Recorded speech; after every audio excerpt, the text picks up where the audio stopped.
Britain had already abolished slavery at this point, and so you would think that it would have preferred the Union over the Confederacy. But you'd be wrong. How's it going, guys? Welcome back to the channel. When did Britain and America stop hating each other? That is the name of the video that we're going to be checking out today. The original channel is called History Matters. I've done some reactions to this channel before.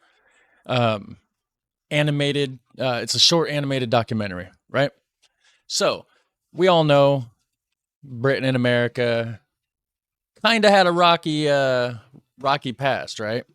With the whole American Revolution thing and gaining independence from Britain and stuff like that. Obviously, Britain started colonizing the United States and everything. And then, of course, we gained independence and blah, blah, blah, and 4th of July and, all that good stuff. So we're going to check it out. Links to the original video will be in the description section down below. So we're going to find out when exactly did they stop hating each other. Because now America and Britain's friends, allies, comrades, you know what I'm saying? It would be an understatement to say that Britain and the USA's relationship got off to a rocky start. In 1812, Britain and America were at war, but just over a century later they were fighting shoulder to shoulder in World War I. Which obviously raises the question, when did Britain and America become allies? There had to be a point where both went from actively disliking each other to working alongside each other. Now, before continuing, it's important to note that even in the immediate aftermath of independence, America and Britain still had strong economic ties. This isn't to say that things were always great between the two, and there were some pretty major conflicts of interest in the years after the War of 1812 finished. The first, and perhaps the most obvious, was the Monroe Doctrine, established in 1823. I don't even know what that is. Monroe Doctrine. This was where the United States, by threat of military intervention, declared an end to any new European colonial adventures in the Americas. And for Britain, this was potentially a problem because it had economic interest in South America. Oh, any of the Americas. So like, including South America. Okay, so that just stopped that. Huh. Wonder why, because we don't do anything with South America. They're just down there. In reality, though, it wasn't too much of a problem at all, because in 1833 it landed a force on the Falkland Islands and America did nothing. Oh, yeah. That's true. In 1842, the US did warn Britain against interference in Hawaii, which Britain did heed because America's international power was certainly growing. And it was this fact that America was a rapidly growing great power whose interests could no longer be ignored, which would dominate Anglo-American relations for the following century. So the next major event which could have changed the Anglo-American dynamic was the American Civil War, which broke out in 1861. Britain had already abolished slavery at this point, and so you would think that it would have preferred the Union over the Confederacy. But you'd be wrong. Now, Britain had... Really? Well, that is a very big surprise. Holy crap.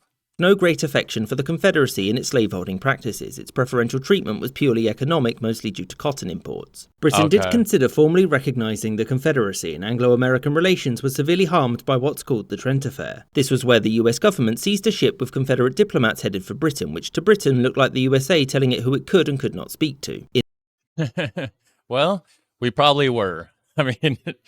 In the end, cooler heads prevailed and Britain didn't get involved, although it did construct a very powerful warship, the CSS Alabama, for the Confederacy, and after the Civil War was over, Britain paid compensation to the United States. Thus, only 50 years away from World War I, Britain and America still didn't really care much for each other. So what changed this? Well, relations actually started to improve during Britain's border dispute with Venezuela in 1895. This developed into somewhat of a crisis, and the US intervened and arbitrated, siding mostly with Britain. For Britain, America had conducted itself in a well-mannered fashion and given Britain most of what it had wanted. And for America, by accepting American arbitration, Britain had yielded its right to influence South America. The other reason for Anglo-American rapprochement was simple: converging interests. America had emerged from its Civil War a more centralized industrial power, and after its defeat of Spain in 1898, it possessed a global empire too. And for Britain, things were rapidly changing as well.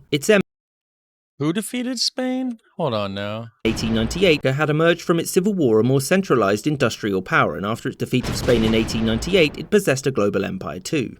Oh, was that the Spanish-Indian War or something like that? I'm not too familiar with it.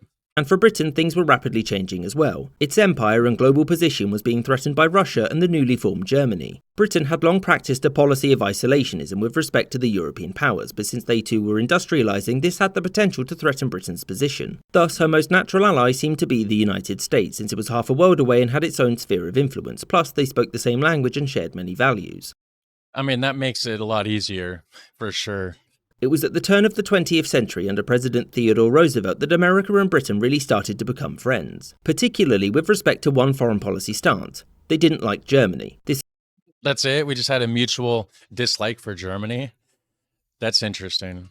This agreement allowed for Britain to move its fleet away from its Caribbean colonies back to Britain to defend itself from Germany, while security in the Caribbean would fall to the US. After the First World War broke out, Germany's actions such as U-boat attacks on American shipping and the Zimmermann telegram, combined with the fact that if Britain and France lost the war, they wouldn't be able to pay their American loans back, assured US intervention on their side. And from that point onwards, both the US and UK were largely in the same camps, barring a couple of mishaps here and there. I hope you enjoyed this episode.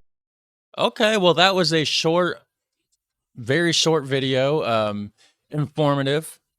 If there's anything you want to add to it, go ahead and add to it in the comment section down below. Hit like, hit subscribe while you're down there, and have a super fun, awesome day. All right, take care.